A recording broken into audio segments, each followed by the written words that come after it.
This episode is sponsored by the Expert Services Directory.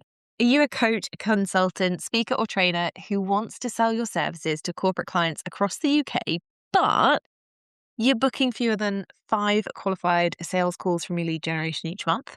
Or finding that all of your inbound inquiries are coming from junior employees in firms who just want to benchmark your pricing rather than actually introduce you to the real decision maker who has the buying power to get you in? And you really want to generate real qualified inbound inquiries from decision makers in organisations around the UK who actually have buying power and want to purchase your services as an external supplier? Well, that is exactly what the Expert Services Directory is for. And if you visit www.expertservicesdirectory.com and sign up now, you can generate qualified corporate leads for 12 whole months by being part of the Expert Services Directory, where we proactively market specialist providers just like you to real decision makers in companies across the UK who are ready to buy from external suppliers.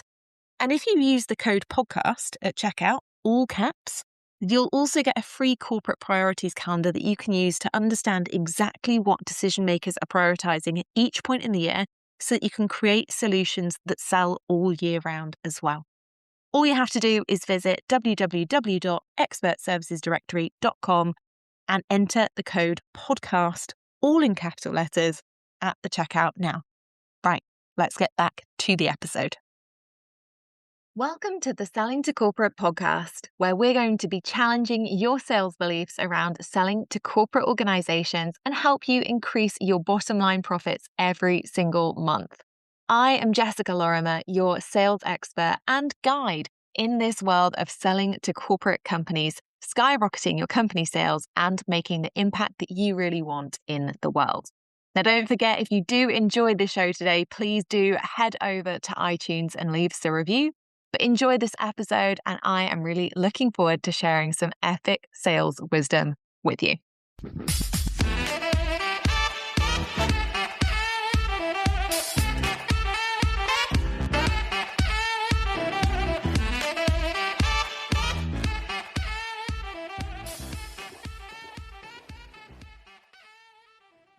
It's almost the end of August. Can you believe it? I don't know about those of you out there who are parents who have been absolutely proing the summer holidays, but I'm feeling really ready for September. I think that is also because in the UK it's finally started to rain, and I'm very excited about that because the heat wave, whilst some of it has been absolutely lovely, feels like it's been going on for about 40 years. And as somebody who rather stupidly put a border into their garden just before the heat wave started, most of the flowers that I planted in it are, finding the heat quite a problem. So hopefully you, like me, are gearing up and getting ready for September and getting excited for all of the B2B sales opportunities that September brings. And in line with that, I've actually got a free masterclass happening next week called Profit and Process. Now, if you're listening to this, you will know that this is the second time this year I've done a free masterclass. I know. I'm making a big effort this year. Clearly 2026, the year that I'm gearing up for live teaching. But in all seriousness, it is called Profit to Process. It is free to attend, and we have a replay for anybody who signs up. So if you are interested in attending, there'll be a link in the show notes that you can go and click to register yourself. I will say that our webinar room only has 100 spaces. So please make sure that you sign up early, and please make sure that you are going to attend live if you want to ask questions, because I always do a Q&A at the end. And if you know that you can't make it, but you want the replay, please go and sign up at the link. I say it every time, the replay will be available for 24 hours. I'm doing it on a Thursday so that you actually have the Friday to watch the replay if you want to, because it will be working time. Rather than previously, when I did it on a Friday and then everyone was like, well, Jess, I can't watch a replay on a Saturday. I will say the replay does come down automatically. It's not really anything to do with me, but it is there. So inside the Profit and Process Masterclass, you're going to learn how to troubleshoot your existing sales process so that you know exactly what's working with your process even if you don't feel like it's generating sales as consistently or the revenue that you'd like yet. And you're going to learn from that troubleshooting what needs to change in your sales process, which means that you're going to be able to avoid spending time and money on solving problems that don't exist, or spending more time and money on redoing things that you've already done that you're maybe just missing early indicators of success on, and actually allocating your time and energy and resource into focusing on the areas that genuinely need attention and need fixing before September, so that you don't miss out on the biggest sales period of the year for companies. You're also going to understand what a best practice B2B sales process looks like for coaches, consultants, speakers, trainers, and done-for-you service providers who are selling to companies or trying to sell to corporate clients, so that you can create a really predictable, streamlined sales process to generate revenue in Q4. And I'm also going to be talking through the major changes that have occurred in the corporate client landscape in 2026, so that you can leverage them to generate more revenue, not only in Q4 this year, but in 27 as well. So, with all that in mind, if you are not racing across to your podcast app of choice and heading to our show notes and signing up and grabbing yourself a place, please make sure you do. Don't forget, because otherwise, well, you'll just miss it. That's the that's the simple answer to that one, isn't it?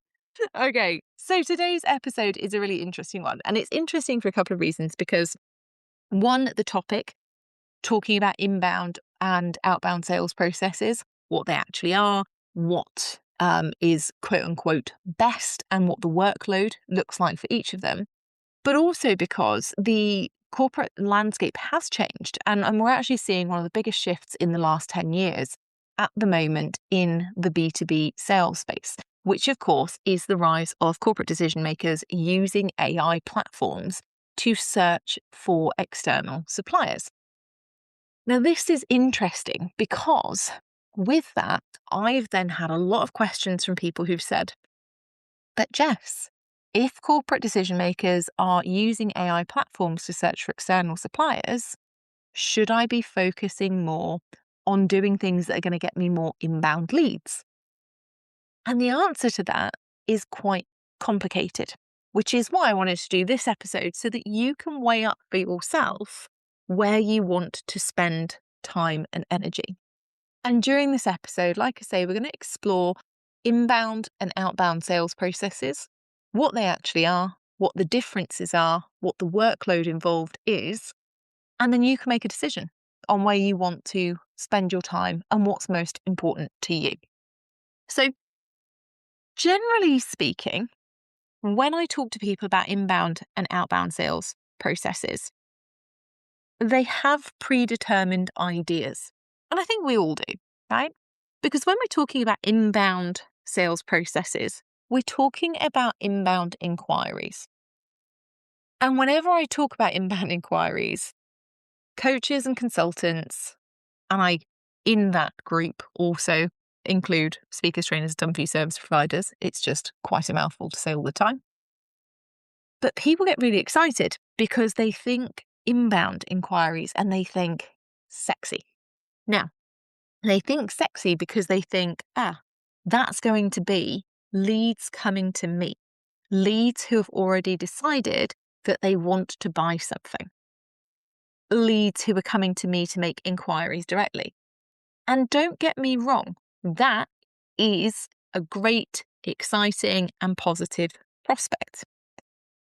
However, it's also not super controllable, and it can be quite reactive. And that's one of the things that we want to dig into when we start going into depth today about inbound sales processes. Because on the one hand, we've got really exciting, looks super sexy, bang a load of content on the internet, and people just come to you and want to pay you to go and work with their organization. And on the other hand, we have to think about what else is involved in this process, because there is a lot to consider. We also have predetermined ideas about outbound. So when people think about outbound sales processes, they think, unsexy. They think they're going to have to direct pitch to decision makers. They think they're going to be a burden. They think that it's going to be hard work, that it's going to be a really long process. They have questions around whether or not the decision makers that they approach are even going to want what they're selling. So in other words, they think that the outbound or proactive sales process is going to be harder and is going to require them to be more salesy. And that's interesting. And it's also something that I want to explore today, because if you're listening to this and thinking, well, yeah, Jess, that's exactly how I feel about these sales processes, just stick with me. And by the end of the episode, I'd love it, genuinely, if you drop me a line and say, my thoughts stayed the same. I thought exactly the same about both processes by the end, or drop me a line and be like, actually, there was something there that made me think differently about one or the other.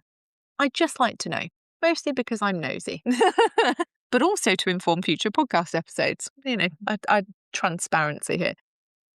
So let's talk about the reality of both of these types of processes and what the actual difference is in terms of the processes themselves and the difference in workload is.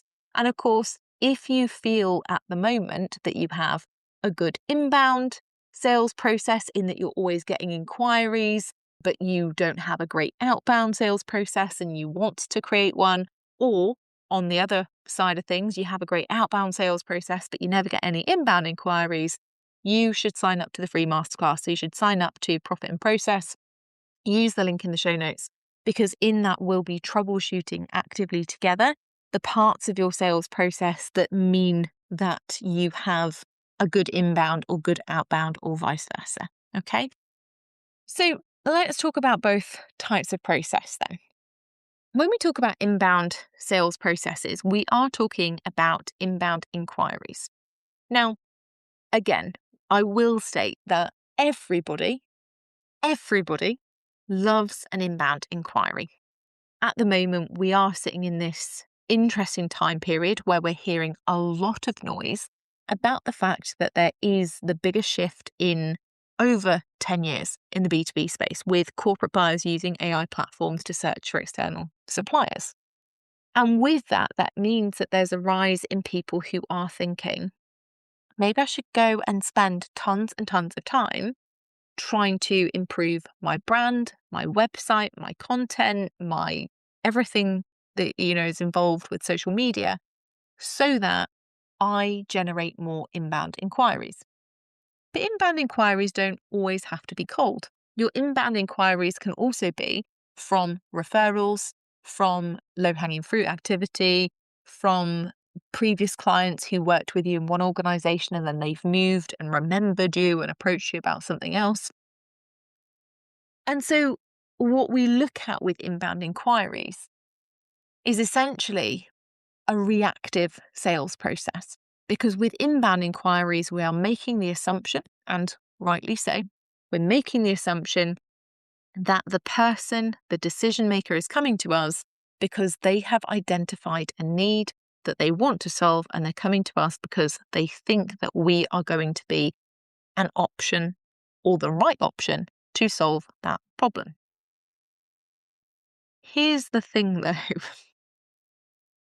I don't know whether you talk to as many corporate decision makers as I do, but one of the things that I notice when I have conversations with prospective clients, whether they are an inbound lead or whether they are a lead that I've proactively generated, is that often one of the most valuable pieces of our sales call is the fact that they get clarity on what their real problem is and why they're experiencing that issue. That's one of the most valuable things that I can give on a sales call to a corporate decision maker. And it's something that I teach all of my clients. Because when we talk about sales calls are inherently a two-way street. We are looking at it as a mutually beneficial opportunity in that we want to progress a relationship to a sale. And the decision maker wants to get some value from that conversation.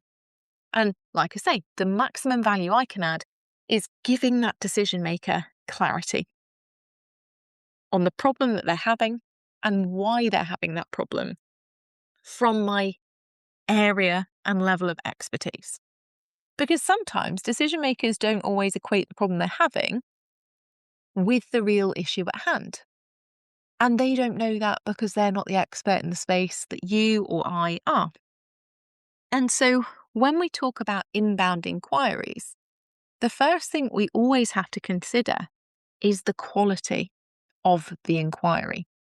And this is really difficult. And actually, I've got quite a few clients who are absolutely incredible in that they're very, very well known in their space and they generate significant volume of inbound inquiries because they are well known in their space or because they are in very, very specific niches. So they become very well known and as a top resource in their space.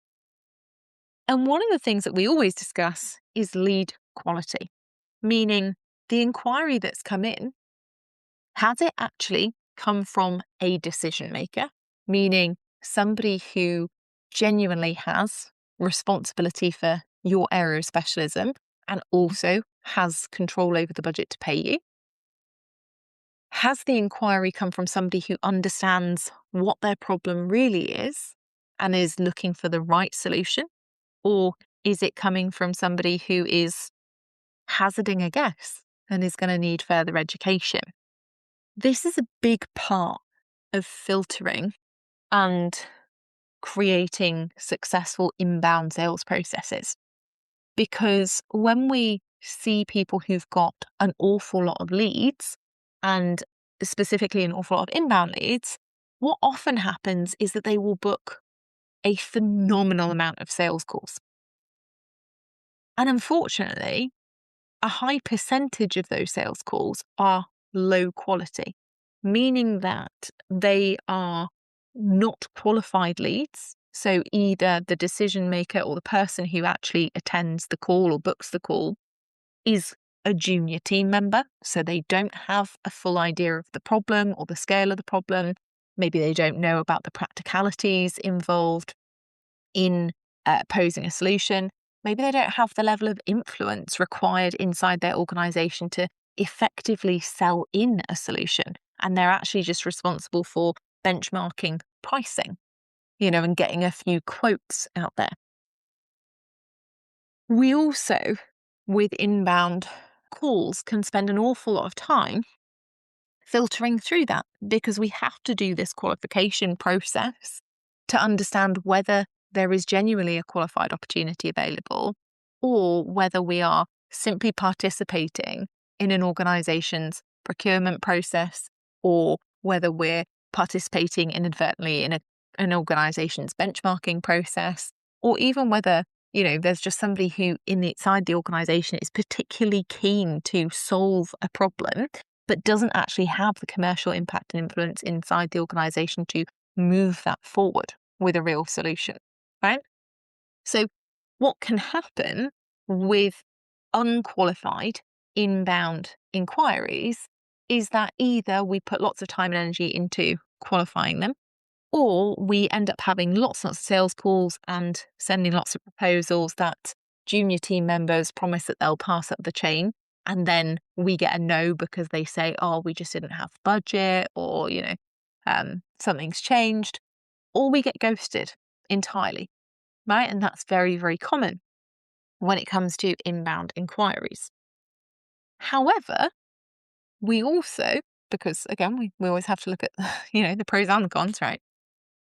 With inbound inquiries, when we do get a qualified inbound inquiry by virtue of us being well known in our space or having cultivated relationships across the space, however you choose to do that, from a prospect who genuinely is a qualified decision maker and has correctly identified the problem they want to solve, that reactive sale can go ahead quite quickly because they've actually already done a lot of the groundwork themselves in terms of identifying the problem, self-identifying the consequences or not, of doing or not doing something, and they've already allocated budget. The downside to it is that often, like I say, the inbound inquiries that we get are not qualified leads or prospects, and sometimes they can have defined a budget that is lower than we actually would charge because they are benchmarking our services to something else that they're using inside their organization that might not actually be equivalent to what we would provide in terms of value. I had a client a few years ago who they were putting a proposal forward with an organization, and they operated in the leadership development space. It's really interesting because part of the proposal that they were putting together talked about the fact that they wanted to reduce stress levels for leaders within the organization. And they had put together a really, really interesting proposal about the specific mindset techniques that could be used to do that and to reduce stress. The organisation came back on the proposal and said, well, it's just way more expensive than we expected. And my client, because they're my client, because they know exactly what to say, asked them where it didn't meet their expectations and what they've been benchmarking against. And the client said to them, well, we have a massage therapist that comes in every month and they only charge us £70 an hour. And my client was like, well, I'm not going to be coming in and giving massages. Like I'm coming in and dealing with really senior leaders and supporting them to reduce their stress, which is quite different. But in the eyes of that particular decision maker, they just equated stress reduction with, okay, cool, stress reduction, relaxation, it's all the same. So about £70 an hour, right?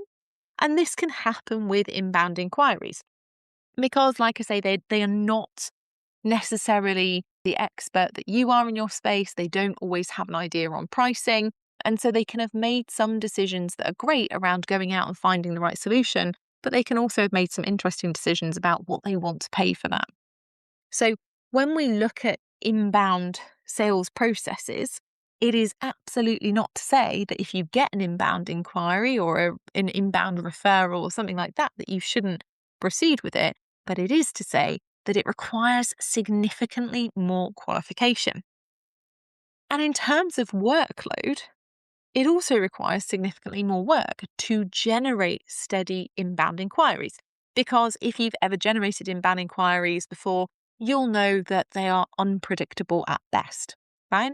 So sometimes you'll go months and months and months and months and months with nothing, and then you'll get like 3 in a row. And out of those 3, one of them might be a really good qualified prospect, but the other 2 you might actually spend loads of time creating proposals for, having multiple sales calls with junior team members, and then trying to get in front of senior team members, all that kind of stuff, and just doesn't go anywhere.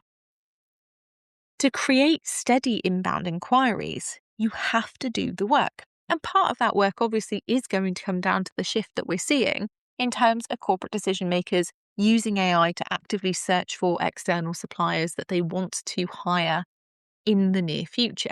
It's interesting because I actually ran a B2B specific AEO and GEO masterclass recently called Amplify with AI. It was brilliant. I've actually recorded an evergreen version because it was so good. And we're seeing people from that masterclass who within 6 to 8 weeks are already seeing themselves ranking more highly in AEO and GEO search, which is awesome. But it does require effort, right? And annoyingly, because the landscape's changed, you might have had a great website beforehand with great SEO that now never gets seen because every time anyone goes onto Google, it's got its own AI platform and it pops up and it says, let me ask you some questions about what you need and I can help you find the right thing.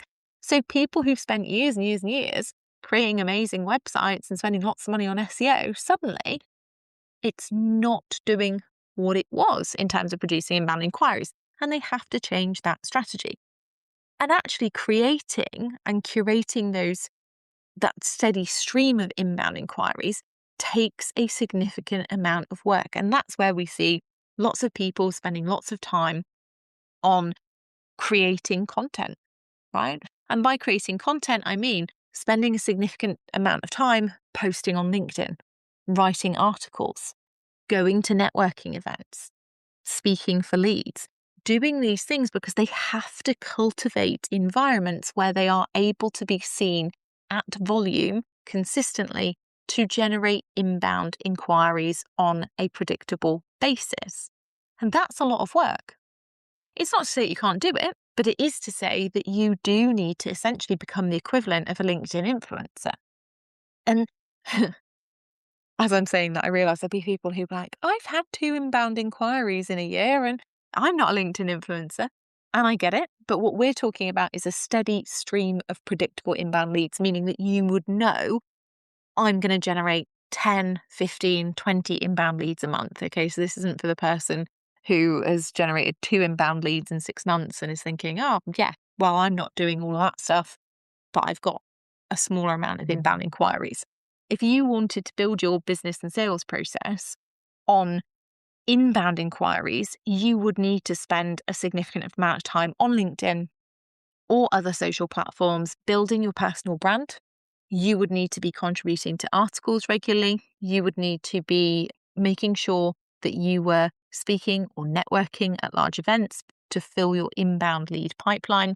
You would have to be focused significantly on making sure that you weren't conflating likes and engagement on posts or articles to leads, because the two are very different and we can forget sometimes what we're paid for. You'd also have to make sure that you were doing lots of qualification with inbound inquiries, because if you become somebody who cultivates that inbound inquiry route, you'll be somebody who's well known, which means you'll often be approached by lots and lots of organizations, but you're also going to be approached by lots of junior team members. You'll be looking to be approached by lots of organizations who are thinking about doing something but not ready yet. They're just talking about the prospect. You'll be approached by lots of organizations who know your name but are actually just looking to benchmark pricing to see what you cost in comparison to somebody else. And you might even be getting competitors who sign up to your list because they want to know what you're doing and emulate that. Finally, with inbound sales processes, you also need really strong sales call skills because of everything that we've talked about, because you have to qualify your leads better. You have to manage your sales calls better, because otherwise all that happens is you get on a lot of calls with a lot of junior team members who have no ability to make decisions around budget, around practicalities of delivering programs of work in your area of specialism, and who don't have the internal influence to be able to sell you in or sell you up the chain, especially if your pricing doesn't fit with the predetermined budget or budget range that they've been given by a senior lead. So you do need, even if you're getting these amazing, really cool, steady inbound inquiries, you are going to need really strong sales skills in terms of sales call skills, proposal writing skills, diagnostic skills for sales calls, and follow-up skills and objection handling skills, particularly around pricing and around expectation management, diagnostics, and that kind of thing, to make it work. That's not to say that inbound leads aren't welcome. It's not to say that they're not great, but it is to say that they are unpredictable and they do require work. And I think we forget that because most of the people who listen to this podcast think, I don't want to be salesy. I don't want to be a salesperson. I don't want to do sales activity and be a burden to somebody. But we forget that inbound inquiries, it's not as simple as them rocking up and being like, hey, we've got £15,000 to spend and we want to spend it with you.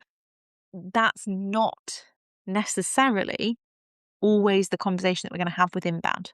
So we have to have strong sales skills in other areas, and we have to accept that the workload will be a lot of content creation, creating a personal brand, creating influence so that we can get that steady stream. Now, outbound is different because, again, still a workload. I think what we're learning here together and have done over the course of the 5 years or so I've been running this podcast is that sales requires action, right? I wish it didn't. I wish it didn't. I think there are lots of ways that you can streamline it. I think there are lots of ways you can make it simpler. I think there are lots of ways that you can make it easier for yourself to do, but it does require action. And we forget that about inbound leads, and we tend to look at outbound or proactive sales processes as being the way that we don't enjoy selling to companies, right? So when it comes to outbound, I think that the thought most commonly is that it's harder, that we're going to have to be a pushy salesperson, that we're potentially going to be a burden in terms of the people that we're approaching, the leads that we're generating. And in some cases, when we do it badly, yeah, absolutely, we do all those things. I see inexperienced entrepreneurs do those things all the time. And I see inexperienced entrepreneurs who will tell me, Jess, I don't want to be salesy. And then in their lead generation messaging, will write pitches, right? Because they're so desperate not to be salesy and they want to be transparent about their services that they'll straight up pitch in a first LinkedIn email or LinkedIn message, but completely forget how that comes across, right? That's not because they're bad people. This is why I hate it when, HR directors go on the internet and they're like, oh, I hate all cold emails. And I'm like, no, you don't. You just don't like those ones, right? You don't like it when you get an unsolicited pitch from somebody that you don't know about a service that you're not interested in and that, they didn't qualify the lead properly. Unfortunately, when we think about outbound sales processes, we often think about the poor examples that we see or that we've heard about or that we've watched in a film. We very, very rarely think about the good outbound processes, and that's because we're not exposed to them. That's always interesting for me because I see it with my C-suite clients and private clients a lot, is that when they first start out using an outbound process, they worry because they worry about the stakeholders that they're targeting. They worry about their messaging. They worry about whether or not they're going to have messaging that reflects their personality. If they're using a method like cold email outreach or LinkedIn outreach, they worry that they're going to be seen as being salesy in some way. And then they are exposed to other people who are following the process. And those other people are seeing wins. So those other people are using the exact same process they're using the exact same templates, and they're watching those people book calls. They're watching those people turn those calls into qualified proposals and sales. And so suddenly through that exposure, they're like, oh, well, okay, that's fine then. That's normal. Unfortunately, when we're inexperienced salespeople and we're not around that or not getting that exposure to other people who are doing those activities and, seeing other people do proven activities, what ends up happening is that we make mistakes with our outbound sales process that instead of getting quick wins or seeing early success indicators, we get disheartened, because either we see significant rejection or something doesn't quite go as planned or we don't see anything at all moving. And that becomes really frustrating and really disheartening and really demotivating people. So they move on to a new strategy. And that's where we see a lot of people who'll say things like, oh, cold email doesn't work. LinkedIn doesn't work. Speaking doesn't work. Networking doesn't work. And they'll burn through lots and lots of different outbound lead generation processes and outbound sales processes because they weren't following a proven process. So they didn't know what would work and what wouldn't, and why the mistakes were being made.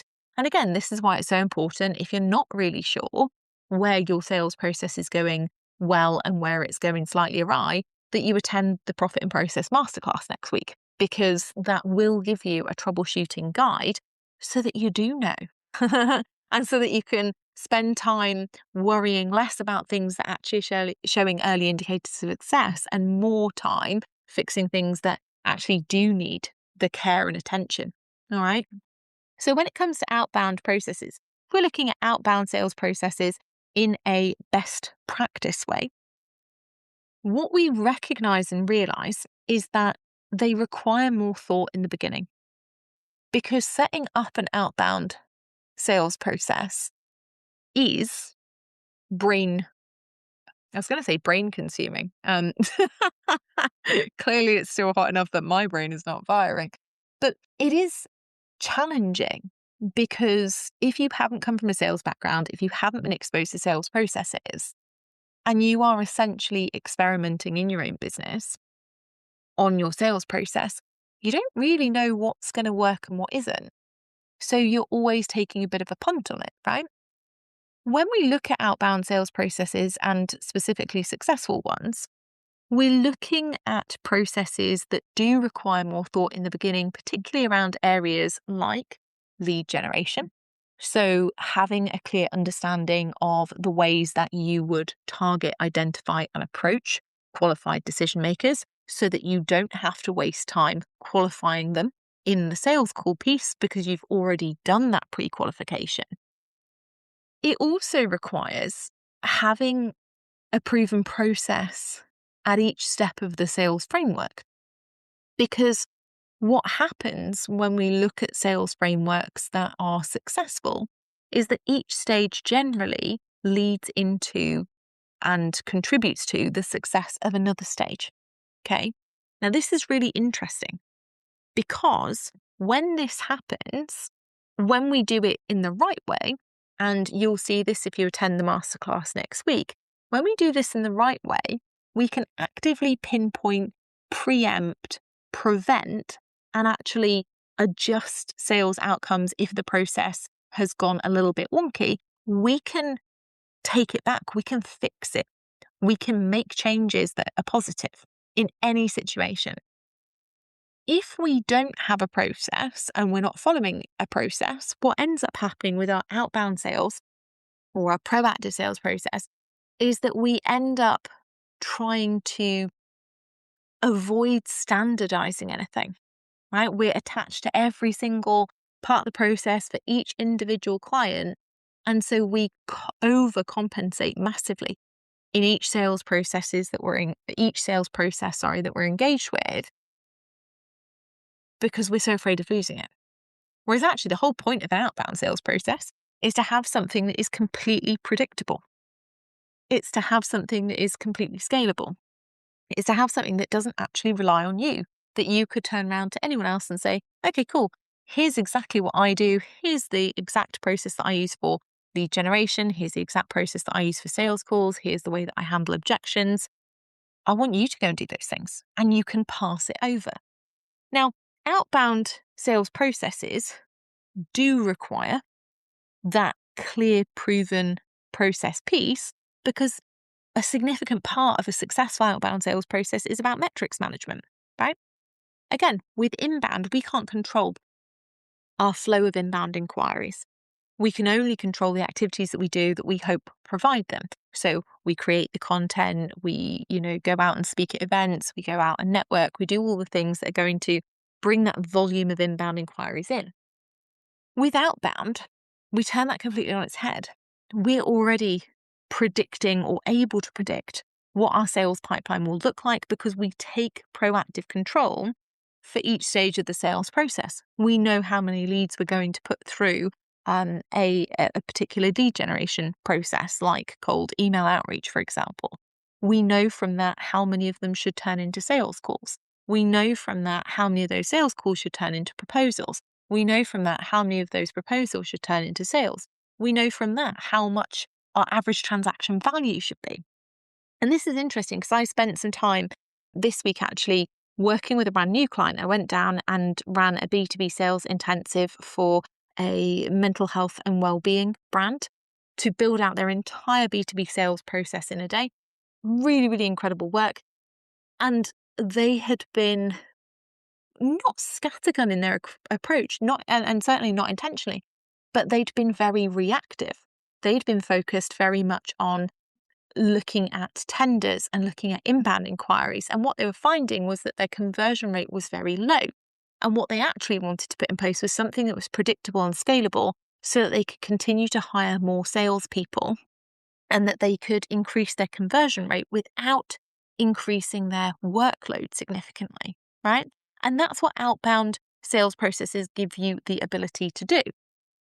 It does mean, like I say, that you need more thought in the beginning and that you need to understand what a best practice sales process looks like. It also means that you need to monitor your metrics and actively troubleshoot regularly so that you can spot early indicators of success or adaptations where they might be needed.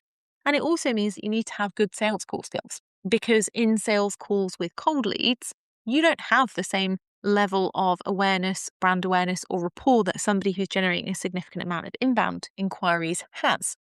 However, rapport is a 5-minute job to build, and then you can focus your actual sales call skills on diagnosing a real need and making sure that you move that sales call forward into proposals and later sales and sign off and all that kind of stuff.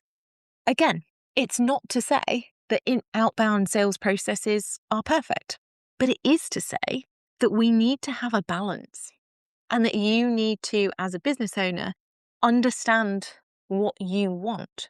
Do you want a business that is built primarily on having a sales pipeline that is unpredictable and that, is going to be primarily reactive?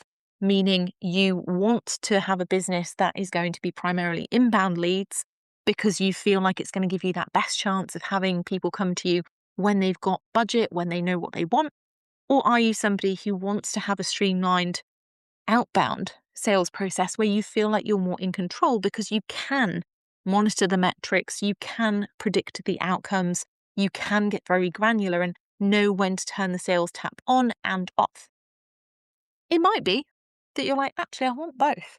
And that's fine, as long as you're prepared to do the work to achieve both, and as long as you have the time and capacity. And most people I talk to need to start with one, right? Now, obviously, I am an advocate for outbound sales processes. They're really important. They make up the majority of what I teach clients because they create that solid sales pipeline that can be predicted and scaled outside of the founder themselves into other sales teams. Doesn't mean I hate inbound. I love inbound inquiries. I think they're great. But I always want people to make sure that they are learning the overall sales skills that are going to help them during their processes for lead generation, whether that's inbound or outbound, that they're creating the skills that they need in terms of sales or business development calls to actually convert those leads. That's what's important. And so if you are strapped for time, or if you're not sure what your sales process should look like, maybe you've been focusing really hard on one or the other and they're not quite working as you expect, or you've been doing really well with one but now need to integrate the other, it's a good time to get yourself signed up to the masterclass and actually see what they look like in reality and where your sales process currently fits, what you can do to make it even more effective. I'll see you in the next episode, and hopefully I'll see some of you next Thursday too.